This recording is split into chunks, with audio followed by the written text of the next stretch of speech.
Hare Krishna, ladies and gentlemen. This side Janvi Singh from RS Redwood Visa Hub Services. आपको आज मैं एक ऐसी इन्फॉर्मेशन देने वाली हूँ जिसमें बिना एजेंट और बिना कंसल्टेंट के थ्रू आप अपना वर्क परमिट घर बैठे कैसे अप्लाई कर सकते हैं, किन किन बातों का आपको ध्यान रखना है, किस तरीके से फर्स्ट टू लास्ट स्टेप आपका रहेगा और क्या क्या डॉक्यूमेंटेशन होने चाहिए, चाहे वो आपकी क्रोशिया की कंपनी का हो या फिर वीएफएस के अंदर जब आप फाइल अप्लाई कर रहे हो तब हो।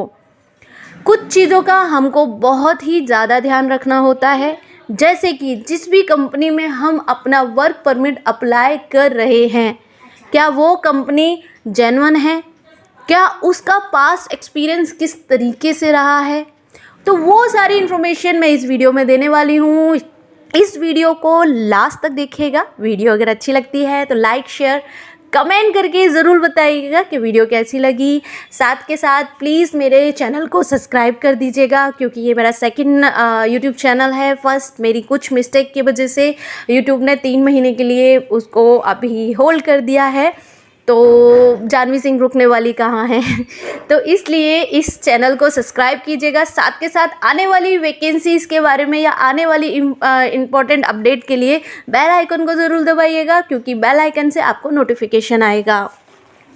तो चलिए मैं आपका ज़्यादा समय ना लेते हुए आपको बताती हूँ कि किस तरीके से आप A to Z सारा प्रोसेस घर बैठे कैसे कर सकते हैं, कहाँ कहाँ आपका कितना कितना पैसा लग सकता है, वो सारी इन्फॉर्मेशन आपको मैं घर बैठे देने वाली हूँ।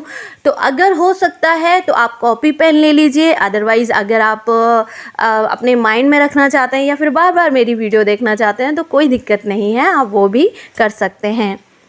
तो पहला जो सबसे पहला स्टेप है जिसमें किसी भी एजेंट को इन्वॉल्व करने की ज़रूरत नहीं है, बट अपना दिमाग को थोड़ा सा ओपन करने की ज़रूरत है, क्योंकि एजेंट चाहे इंडिया का हो या एजेंट चाहे बाहर का किसी भी कंट्री का हो, तो यहाँ पे जो हम क्रोशिया की बात कर रहे हैं, एजेंट एजेंट होता है। गलत करने वाला आपके साथ इंडिया के अंदर हो या फिर बाहर हो क्रोशिया में, तब भी वो गलत कर सकता है। सबसे इम्पोर्टेंट थिंग ये है कि आप जिस भी कंपनी में वर्क परमिट अप्लाई कर रहे हैं वो कितनी पुरानी कंपनी है और वो कंपनी किस तरीके की है, रजिस्टर्ड है या प्राइवेट लिमिटेड है। हर एक इन्फॉर्मेशन के लिए आप गूगल का जो है इस्तेमाल कर सकते हैं। आप गूगल के थ्रू सारी इन्फॉर्मेशन ले सकते हैं। गूगल पे आपको A to Z सब कुछ क्रोशिया से रिगार्डिंग मिलेगा। जैसे ही 2021 नए ये जो जनवरी आई थी उसमें काफ़ी सारे क्रोशियन गवर्नमेंट ने रूल को चेंज कर दिया था। पहले के टाइम पे अगर मैं बात करती हूँ तो पहले इतनी रिक्वायरमेंट्स वर्क परमिट की नहीं होती थी, क्योंकि वो लोकल पर्सन्स को ही हायर करते थे। बट जैसे ही जनवरी 2021 लगा उसमें कई सारे चेंजेस हुए। क्रोशिया एक ऐसी डेवलप्ड कंट्री है जो कि कुछ ही टाइम में बहुत ही ज़्यादा पॉपुलर हो गई है, क्योंकि आज की डेट में सारे लोग क्रोशिया के बारे में जानते हैं। अगर मैं बात करती हूँ पास्ट में, तो अब यहाँ पे इतना काम है कि अगर आप वहाँ पे किसी भी वीज़ा पे जा रहे हो और वहाँ जाके आप अपना वीज़ा जो है, अपनी TRC जो है कन्वर्ट करा लेते हो अपने अकॉर्डिंग, तो आप वहाँ पे इजीली वर्क मतलब ले सकते हैं। पर यहाँ पे हम वर्क परमिट की बात करें तो कैसे घर बैठे वर्क परमिट के डॉक्यूमेंट्स हम अप्लाई कर सकते हैं, वो सारी इन्फॉर्मेशन मैं आपको इस यूट्यूब चैनल पर अपनी वीडियो पर देने वाली हूँ। तो हम पहले बात करते हैं कि जिस भी कंपनी में हम अप्लाई कर रहे हैं क्या वो कंपनी जेन्युइन है, उसका पास्ट का एक्सपीरियंस आप गूगल के थ्रू आप देख सकते हैं। इस दौरान आप पास्ट का सारी हिस्ट्री उस कंपनी के बारे में निकालिएगा, क्योंकि इंडिया से कई ऐसे एजेंट्स भी होते हैं जो कि क्रोशिया जाते हैं, कंपनी रजिस्टर्ड कराते हैं और पेपर आपको देते हैं। पेपर के बाद वो कुछ पैसे की डिमांड करते हैं, पैसे देने के बाद वो आपसे कोई भी राब्ता नहीं रखते हैं। पर आप जिस भी कंपनी में अप्लाई कर रहे हैं उसके बारे में सारी डिटेल आपका फ़र्ज़ है घर बैठे लेना। अब यहाँ पे हम बात करते हैं कि आपने कंपनी भी वेरीफाई कर ली, कंपनी में आपने डॉक्यूमेंट्स भी अप्लाई कर दिए। डॉक्यूमेंट्स में आपके क्या क्या डॉक्यूमेंट्स होने चाहिए जिस टाइम आप अप्लाई कर रहे हैं? अपडेटेड रिज्यूम आपका होना चाहिए। आप 10th 12th पास आउट हैं या 10th भी पास आउट हैं तो कोई दिक्कत नहीं, जो भी डॉक्यूमेंट्स आप लगा रहे हैं वो डॉक्यूमेंट सबमिशन के टाइम पे आप अपोस्टाइल कराएंगे, चाहे वो 10th हो या 12th हो। पासपोर्ट आप एक बार चेक ज़रूर कर लीजिएगा कि 6 महीने की वैलिडिटी पासपोर्ट की है या नहीं है। अगर आपके पासपोर्ट की 6 महीने की वैलिडिटी नहीं है तो आपके रिफ्यूज़ल के चांसेस हो सकते हैं, इसीलिए 6 महीने से ज़्यादा वाले वैलिडिटी वाले वही अप्लाई कर सकते हैं। अब इसके बाद 10th 12th रिज्यूम और आपका पासपोर्ट हो गया फ्रंट एंड बैक। और अगर किसी ट्रैवल हिस्ट्री है आपकी, आप कहीं पे भी गए हैं, दुबई रिटर्न है या फिर आप सऊदी रिटर्न है या कहीं से भी आप रिटर्न हैं, तो वो भी डॉक्यूमेंट प्रॉपरली स्कैन करके, कैम स्कैनर यूज़ मत कीजिएगा कि बहुत सारे लोग ऐसे होते हैं कि चलो घर बैठे अप्लाई कर रहे हैं तो घर बैठे डॉक्यूमेंट भी स्कैन कर लेते हैं, तो उससे आपकी फ़ाइल पे ही फ़र्क पड़ेगा। इसके बाद आप कहीं से एक्सपीरियंस है, जैसे कि फॉर एग्ज़ाम्पल आप पास में किसी भी कंपनी में काम कर रहे हैं, वहाँ से आपको 3 से 4 से एक्सपीरियंस है तो आप वो एक्सपीरियंस लेटर दिखा सकते हैं। आप बैंक की स्लिप दिखा सकते हैं, जो भी आपको सैलरी मिलती थी वो सैलरी स्लिप दिखा सकते हैं, ठीक है। एकेडमिक डॉक्यूमेंट, डिप्लोमा जो भी कर रखा है वो दिखा सकते हैं। पासपोर्ट साइज़ फ़ोटो, काफ़ी सारे लोग कंफ्यूज रहते हैं कि कौन सा पासपोर्ट साइज़ फ़ोटो हम लगाएं, तो इसमें आपको कुछ नहीं करना है। पासपोर्ट साइज़ बहुत इजी है, 80% फेस दिखना चाहिए, ठीक है। विदाउट बॉर्डर होना चाहिए, वाइट कलर का बैकग्राउंड होना चाहिए। इस तरीके की डॉक्यूमेंट्स, ये जो फ़ोटो है, ये जो फ़ोटो बहुत सारे लोग प्रिंट करा लेते हैं फिर उसके बाद फ़ोटो क्लिक करते हैं कैमरा से, तो वो नहीं चाहिए। पीडीएफ होता है, कभी भी आप पासपोर्ट साइज फ़ोटो कराएं तो जो भी फ़ोटोग्राफ़र है उससे बोलें कि यही फ़ोटो मुझे व्हाट्सअप या मेल कर दो ताकि मैं अप्लाई कर सकूँ, वो वाला फ़ोटो चाहिए होगा। जिस भी दिन आप ये मेल अप्लाई करेंगे कंपनी के अंदर, कंपनी का मोबाइल नंबर और कंपनी की मेल आईडी आपको मिलेगी, उस मेल आईडी पे मेल कीजिएगा, कंपनी से कांटेक्ट में रहिएगा। जिस भी दिन आपको मेल का रिवर्ट आता है उसके बाद कंपनी, या तो आपसे 2 तरीके की कंपनी होती है। एक कंपनी होती है पहले पैसा लेती है जो कि 200 से 300 यूरो होता है। एक कंपनी ऐसी होती है डॉक्यूमेंट देने के बाद आपसे पैसे लेती है, वो भी 200 से 300 यूरो होता है, ठीक है। इसमें कुरियर चार्ज नहीं होता है, कुरियर का अलग से पे करना होता है। तो जो भी कैंडिडेट यहाँ पे 200 से 300 यूरो काफ़ी बड़ी रकम होती है, अगर मैं इंडियन करेंसी में काउंट करती हूँ तो ये 20 से 30 हज़ार रुपये होती है। तो देखिए जो गरीब फैमिली से बिलोंग करते हैं उनके लिए 20 से 30 हज़ार रुपये भी बहुत बड़ी रकम होती है। तो पे करने से पहले ज़रूर सोच लें कि जहाँ पे भी हम पेमेंट कर रहे हैं क्या वहाँ पे हमारी पेमेंट सही जगह जा रही है, नहीं जा रही है। इसके बाद आपको गारंटी लेटर होता है, कुछ लोग उसको गारंटी लेटर बोलते हैं, कुछ कॉन्ट्रैक्ट लेटर बोलते हैं, कुछ उसको ऑफ़र लेटर बोलते हैं। तो जब भी वो ऑफ़र लेटर आपके पास आता है वो क्रोशियन लैंग्वेज में होगा, उसको इंग्लिश में ट्रांसलेट कर लीजिएगा। इंग्लिश में भी नहीं समझ में आ रहा है तो आप हिंदी में ट्रांसलेट कर लीजिएगा। कुछ मैं आपको बता दूं, कुछ ऐसे नाम होते हैं जो हमें समझ में नहीं आते हैं, चाहे वो इंग्लिश में कन्वर्ट कर लीजिए। जैसे कि हम लोग अपना नाम की अगर बात करते हैं तो फॉर एग्ज़ाम्पल अगर जैसे कि अभी कुछ दिन पहले हमने स्टडी के हमारे पास ऑफ़र लेटर आए थे, वीज़ा अप्रूवल आए थे। तो वीज़ा अप्रूवल जैसे ही हमने देखा तो अंकित को अंकिता लिखा हुआ था, तो उसको इग्नोर कर दीजिएगा। नाम हो सकता है कि आपका उल्टा सीधा हो पर पासपोर्ट नंबर कभी भी गलत नहीं होगा। तो पासपोर्ट नंबर और एड्रेस से अपने डॉक्यूमेंट्स को वेरीफाई कीजिएगा। इसके बाद आपका OIB नंबर जनरेट होता है। OIB नंबर के साथ साथ वर्क परमिट आता है। वर्क परमिट लेटर्स होते हैं जो कि आपको क्रोशिया से इंडिया में कुरियर कराना होता है। तो DHL का जो भी खर्चा होता है वो आप वेयर करेंगे, ना कि कंपनी वेयर करेगी। हो सकता है कि कंपनी आपको जो है आपको घर बैठे ही जो है ऑफ़र लेटर मीन्स हर चीज़ फ्री में प्रोवाइड कर दे, हो सकता है कि फ्री में प्रोवाइड कर दे।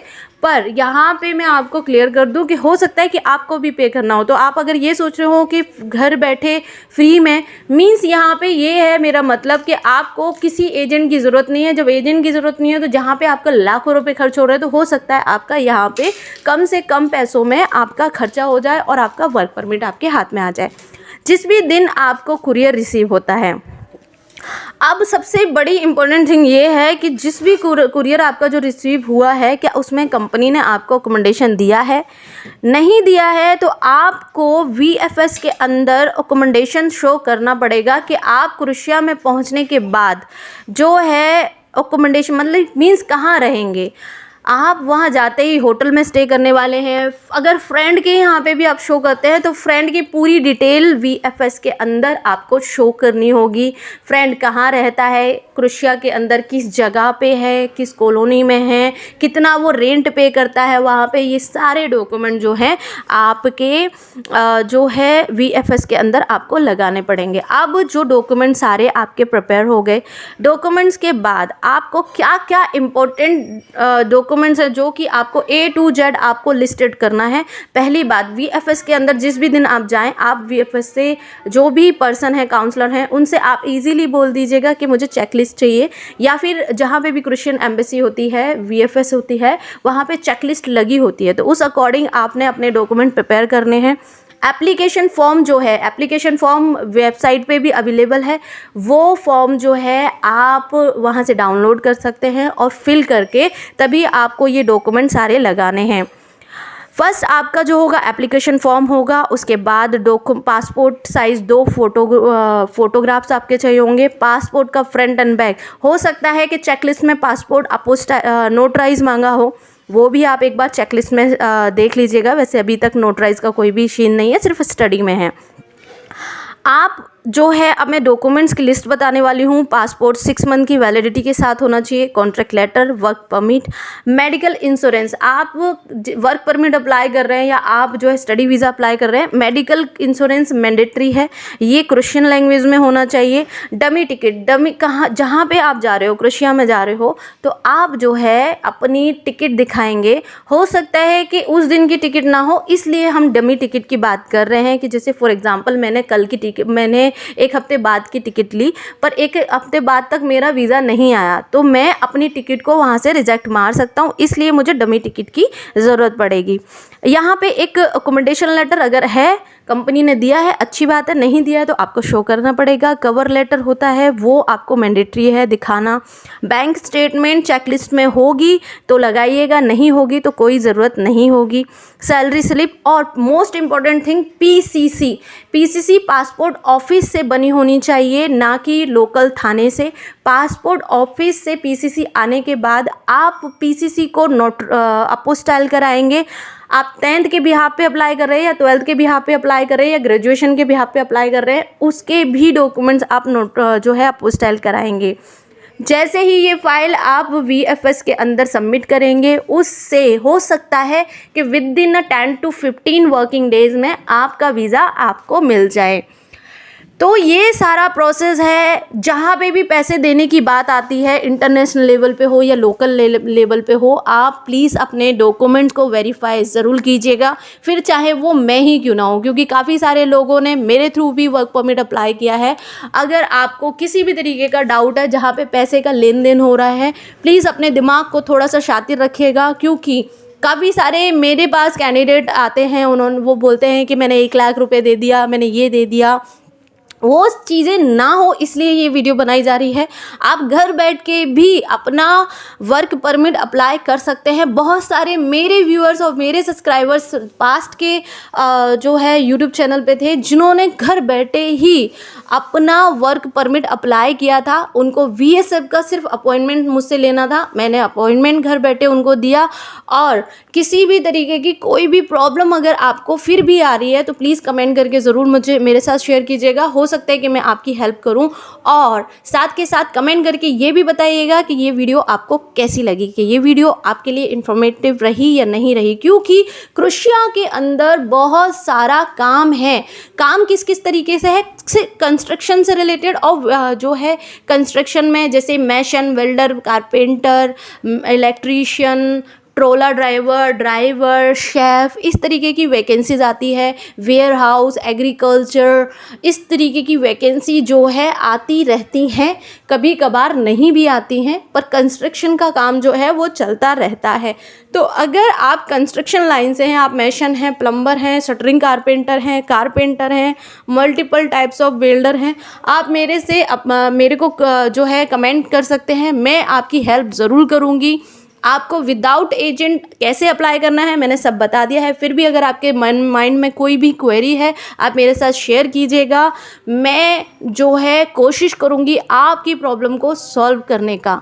साथ के साथ वीडियो अगर अच्छी लगी हो तो लाइक ज़रूर दे दीजिएगा सर। और साथ के साथ मैं बता दूँ आने वाले टाइम में बहुत अच्छी वीडियोज़ मैं लेके